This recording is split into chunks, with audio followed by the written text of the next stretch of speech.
মুমিনের জীবনে কোনো অলসতা নেই।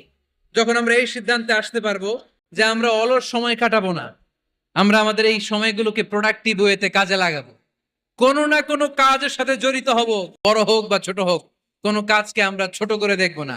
যে কোনো কাজ করো না ভাই, যে কোনো কাজ করো, তা যেন হয় সবার চেয়ে সবচেয়ে সুন্দর। আমাদের অবসর সময়গুলোকে কাজে লাগানোর দরকার আছে না নাই? আমরা নিজেদেরকে কর্মঠ করে, কর্মজীবী হিসেবে, শ্রমজীবী হিসেবে নিজেদেরকে প্রতিষ্ঠিত করতে চাই। রাজি আছে মুসলমান? অনেকে টাঙ্কি মারে, এদিক সেদিক ঘুরে, আর বলে আমার আব্বা চেয়ারম্যান। আরে তোর আব্বা চেয়ারম্যান, তুই কি? কয় আমার আব্বা MP, member of the parliament. আরে তোর বাবা এমপি, এটা তো তার গৌরব, তোর কি আছে সেটা বল। এজন্য নিজের পায়ে দাঁড়াবো। অলসতার সাথে আমাদের কোনো সম্পর্ক।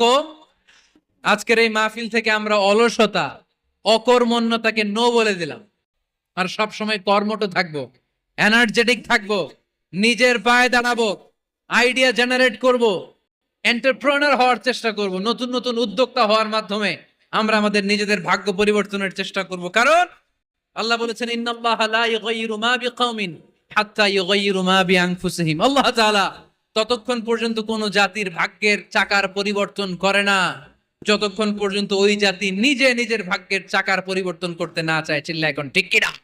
যখন তোমাদের সালাত শেষ হয়ে যায়, তখন তোমরা কর্মস্থলে ছড়িয়ে পড়ো। আল্লাহ শিক্ষা দিয়েছে যেই পরিস্থিতিতে থাকো না কেন, তোমাকে শ্রম ব্যয় করে, কষ্ট করে তোমার উপার্জন করতে হবে, রিজিকের বন্দোবস্ত করতে হবে। চিল্লায় বলেন। ইসলাম আমাদেরকে এটাই শিখিয়েছে, কাজে লজ্জা নাই। আবার বিশ্বনবী বললেন ইন খামাতিস সাআ ওয়া ফি ইয়াদি আহাদিকুম ফাসিলাতুন, তোমাদের কারো হাতে যদি একটা চারা বীজ থাকে, সে যদি দেখে কিয়ামত হতে শুরু করেছে, ফাইন ইসতাতাআ আন ইয়াগরিসাহা ক্বাবলা আন তাকুমাস সাআ ফালইয়াগরিসহা।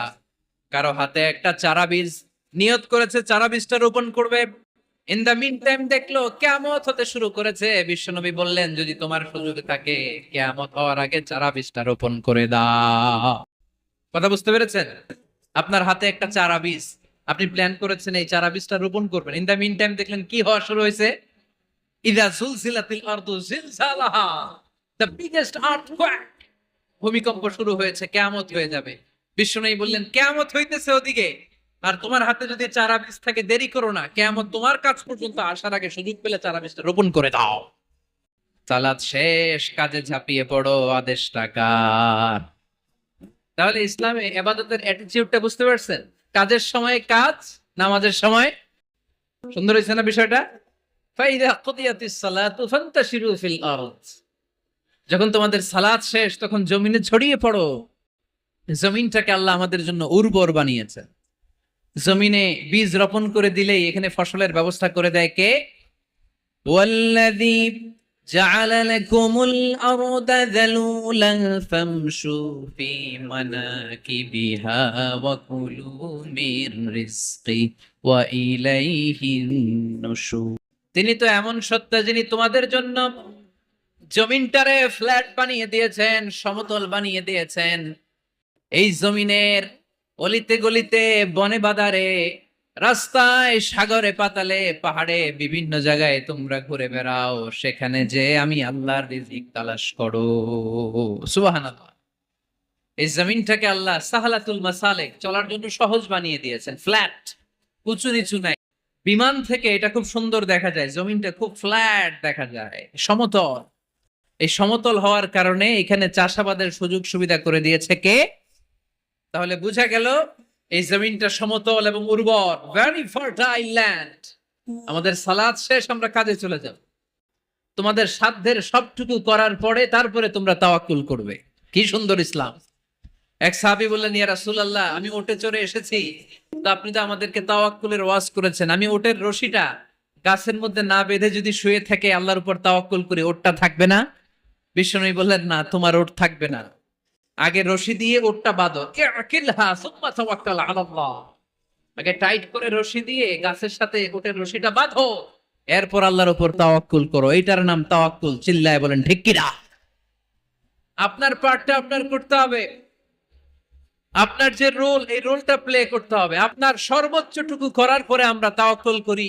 কারণ ফাইদা কুদিয়াতিস সালাতু ফান্তাশিরু ফিল আরদ, ওয়াবতাগু মিন ফাদলিল্লাহ। ইসলামের বিধান হচ্ছে যখন নামাজ শেষ মসজিদে বসে থাকা যাবে? চিল্লায় বলেন, বসে থাকা যাবে? যাবে না। সর্বোচ্চটুকু করে তারপরে আপনাকে বের হয়ে যেতে হবে। বিশ্বনবী এটাই বললেন, তাকদু খিমাসান ওয়া তারুহু বিতানান। তোমরা যদি পাখির মতো তাওয়াক্কুল করো, মানে আল্লাহর উপর তাওয়াক্কুল করে জমিনে বের হয়ে যাও, তোমাদেরও রিজিকের দায়িত্ব নিয়ে নিবে কে? সকালবেলা প্রতিটা পাখি না খেয়ে বের হয়ে যায়। একটা পাখির পেটের ভেতরে কোনো দানা পানি নাই, কিন্তু আল্লাহর উপর তাওয়াক্কুল করে পাখিগুলো যখন বের হয়ে যায়, বিকেল বেলা পেট ভর্তি করে, উদর ভর্তি করে, আবার পাখির নিরে পাখিগুলোরে ফিরিয়ে দেয় কে? পাখিগুলো কি আমাদের মতো খাবার জমা করে রাখতে পারে? আমরা তো 7 দিনের বাজার একবারে করে ফ্রিজে রাখি। পাখিদের ফ্রিজ আছে না? আছে। আমাদের অতিরিক্ত টাকা হলে আমরা ব্যাংকে ব্যালেন্স করে রাখতে পারি, অ্যাকাউন্ট করে রাখতে পারি। পাখিরাও তো অ্যাকাউন্ট করে রাখে না? প্রতিদিন না খেয়ে বের হয়, কালকে ওই পাখিটা কি খাবে, কোন জায়গা থেকে তার রিজিকের ব্যবস্থা হবে আল্লাহ ছাড়া কেউ জানে। এটার নাম তাওয়াক্কুল। এটার নাম কি? আমাদের সাধ্যের, আমাদের ক্যাপাসিটি, আমাদের ক্যাপাবিলিটির সবটুকু করে আমরা তাওয়াক্কুল করি একজনের উপর। চিল্লায় বলেন, তিনি কে? এজন্য ইসলাম আমাদেরকে শিখায়, সালাত যখন শেষ বের হয়ে যাও, কাজে নেমে পড়ো। কাজে কোনো লজ্জা নাই। পরিশ্রমে কোনো লজ্জা আছে? যিনি রিক্সা চালায় এতে তার কোনো লজ্জা আছে? দিনমজুর, কুলি, ঠেলা গাড়ি চালায়, ছোট্ট ব্যবসা করে, এতে কোনো লজ্জা আছে? লজ্জা নাই। খেয়াল রাখবেন, লজ্জা হচ্ছে অলসতায়। লজ্জা কিসে? বিষ্ণু ঈসা ইসলাম বলেছেন, মা আকালা আহাদুন তুআমান কাত্তু খায়রুম মিন আইয়াকুলা মিন আমালি ইয়াদি। নিজ হাতে উপার্জিত খাবারের চেয়ে, অর্থের চেয়ে শ্রেষ্ঠ খাবার পৃথিবীর কোন মানুষ কোনোদিন ভক্ষণ করে নাই। চিল্লায় কোন সুবহানাল্লাহ। শ্রেষ্ঠতম খাবার নিজ হাতে উপার্জিত খাবার। ঘাম জড়িয়ে যে অর্থ উপার্জন করা হয়, যে ইনকাম করা হয়, এটা হালাল। আর হালাল খেয়ে দোয়া করলে কবুল করে কে? এজন্য খেটে খাওয়া মানুষ, শ্রমজীবী মানুষ আর মেহনতি মানুষদেরকে বিশ্বনবী খুব ভালোবাসতেন। তারা বিশ্বনবীর বন্ধু আর বিশ্বনবী ছিল তাদের বন্ধু। সুবহানাল্লাহ পড়েন। এত ভালোবাসতেন বিশ্বনবী খেটে খাওয়ার মেহনতি মানুষদেরকে। সব সময় বিষ্ণু ইসলাম তাদের জন্য দোয়া করতেন। এজন্য যারা খেটে খায় তারা কপালওয়ালা, তারা মুস্তাজাবুদ দাওয়া। তারা কি? মুস্তাজাবুদ দাওয়া মানে এমন ব্যক্তি যে ব্যক্তি দোয়া করতে দেরি হয় কিন্তু দোয়া কবুল হতে দেরি হয় না। বাংলাদেশে চাকরির বাজার খুব মন্দা, ঠিক কিনা? বাংলাদেশ ইন্ডিয়াতে চাকরি পেতে অনেক কষ্ট। সামান্য একটা পদের জন্য যেখানে চেয়েছে ক্লাস 8 পাস, এখানে ডবল মাস্টার ডিগ্রি অ্যাপ্লাই করছে কয়েক লক্ষ। এজন্য আমাদেরকে উদ্যোক্তা হতে হবে। You have to be the entrepreneur. আমাদের উদ্যোক্তা দরকার, বেশি বেশি নতুন নতুন উদ্যোক্তা। নিজেই এমন আইডিয়া নিয়ে আসবে যেই আইডিয়া বিক্রি করে, দুর্দান্ত আইডিয়া দিয়ে তুমি পুরো দেশ কাঁপিয়ে দিতে পারো। আইডিয়ার অনেক দাম। You have to generate new ideas. নতুন নতুন আইডিয়া এনে মানুষ গোটা বিশ্বকে তাক লাগিয়ে দিচ্ছে। এই যে কত কয়েক বছর আগে কারের একটা রাইড চালু হয়েছে, নাম হয়েছে উবার। কি নাম? ঢাকায় যারা চলাফেরা করেন তারা হয়তো চড়েছেন। উবারের নাম শুনছেন না? এই উবার কোম্পানি কি করে জানেন? নিজেদের ব্যবসা নাই, পুঁজি নাই, পাত্তি নাই, অফিস নাই, কিচ্ছু নাই, কোটি কোটি টাকা হাতায় নিচ্ছে। Just idea, just they are generating new ideas. নতুন নতুন আইডিয়া দিয়ে গোটা বিশ্ব কাঁপিয়ে নিয়েছে একটা মোবাইল অ্যাপস এর মাধ্যমে। কিসের মাধ্যমে? Mobile apps. একটা কোম্পানি খুলেছে, গোটা বিশ্বের সব প্রাইভেট কারওয়ালারা ওইখানে রেজিস্ট্রেশন করে, আপনি মোবাইলে কোথায় যাবেন, কোত্থেকে যাবেন লিখবেন, গাড়ি আপনার বাড়ির সামনে এসে হাজির। তার একটা পার্সেন্টেজ ওই উবার কোম্পানি পায়। ইউনাইটেড স্টেটস অফ আমেরিকার একটা স্টেট আছে সান ফ্রান্সিসকো, ওইখান থেকে শুরু করছে। 775টা সিটিতে ওদের অপারেশন আছে। বাংলাদেশে ঢাকাতেও আছে। আমি মালয়েশিয়াতে থাকি, ওখানেও আছে, ওখানেও আমরা চড়ি। প্রায় 63টা দেশে ওদের কাজ বাজ আছে। গত বছরে 2018 সালে ওদের প্রফিট ছিল, রেভিনিউ ছিল 11.27 billion US dollar. 11.27 US billion dollar. Just they are selling their ideas. নতুন নতুন আইডিয়া দিয়ে গোটা বিশ্ব কাঁপাচ্ছে।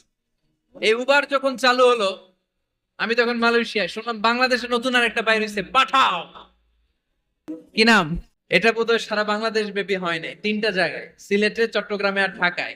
এরা আরো চালাক। বাংলাদেশের ছেলেপেলেদের মাথায় চিকন চিকন অনেক বুদ্ধি। এরা ভাবলো এই উবার দিয়ে আর আমরা কত আগাবো, আমাদের গাড়ি আরো ছোট করতে হবে। এরা মোটরসাইকেল রাইড দেওয়া শুরু, জ্যামের শহর ঢাকা, চিপা চাপা দিয়া এরা আপনারা নিয়ে জায়গা মতো পৌঁছায় দিবে। তো এই যে উবারের পরে আমাদের ছেলেরা বানাইলো পাঠাও, এরপরে কত কিছু বানাচ্ছে ছেলেপেলেরা, আমি তো এগুলো দেখে অবাক। রকমারি.com নাম শুনছো? বিক্রয়.com নাম শুনছো? ঘরে বসে বসে কোটি কোটি টাকা হাতিয়ে নিচ্ছে তারা, just they are selling their ideas. যেহেতু আমাদের চাকরি কম, ওই চাকরির বাজারে আমরা লাইন দিতে চাই না, আমাদের মেধাকে খাটিয়ে খাটিয়ে আমরা নতুন তরুণ উদ্যোক্তা বানাতে চাই। চিল্লায় বলো ঠিক কিনা? উদ্যোক্তা যত বাড়বে ততই দেশের কল্যাণ হবে। মানুষ তাদের আইডিয়াকে কাজে লাগিয়ে গোটা বিশ্বকে তাক লাগিয়ে দিচ্ছে। আমরা আমাদের সমতল ভূমিতে চাষ করতে চাই না। মালয়েশিয়াতে একটা এলাকা আছে ক্যামেরুন হাইল্যান্ড, ওরা পাহাড়ের মধ্যে চাষাবাদ করে গোটা মালয়েশিয়ার খাদ্যদ্রব্যের অভাবকে মুক্ত করে দিয়েছে। পাহাড়ের মধ্যে ওখানে ফুলের বাগান, ক্যামেরুন হাইল্যান্ড প্রায় 6000 ফিট উঁচু, প্রচন্ড ঠান্ডা। এই ঠান্ডা পাহাড়ে হিল ট্রাক্টস এরিয়াতে মালয়েশিয়ার এই ক্যামেরুন হাইল্যান্ডে ওখানে আছে ফুলের বাগান, আছে ফলের বাগান, আছে চায়ের বাগান, ওখানে মধুর চাষ হয়, ওখানে শাকসবজি চাষ হয়, ওখানে অনেক কিছু চাষাবাদ হয়। ওই ফলমূল শাকসবজি দিয়ে গোটা মালয়েশিয়ার 14টা স্টেটে যত শাক সবজি ফলমূল লাগবে ওরা আঞ্জাম দেয়। আর আমরা আমাদের সমতল ভূমিতে চাষ করতে চাই না। আমরা চাষাবাদকে খুব লজ্জা মনে করি, এটা ভুল আইডিয়া। আমাদের যে এলাকা যেই জিনিসের জন্য বিখ্যাত ওইটাকে আমাদের ব্র্যান্ডিং করতে হবে। লক্ষ্মীপুর কিসের জন্য বিখ্যাত? নারিকেল সুপারি। নারিকেল সুপারি যে পৃথিবীর কত মানুষ, ইন্দোনেশিয়ান লোকেরা মুড়ির মতো খায় নারিকেল আর সুপারি। তো এইটারে আমাদের ব্র্যান্ডিং করতে হবে। যেই দেশে যেটা আছে, যে এলাকা যেই পণ্যের জন্য বিখ্যাত ওইটা আমাদের ব্র্যান্ডিং করতে হবে। আমাদের আদমজির জুট মিল বন্ধ না, ভাওয়ানি জুট মিল বন্ধ। আমাদের পাট শিল্পকে ধ্বংস করে দিয়ে ইন্ডিয়া এখন ওই কটনের পাঞ্জাবি বানায়, জুট কটনের পাঞ্জাবি, আছে না নাই?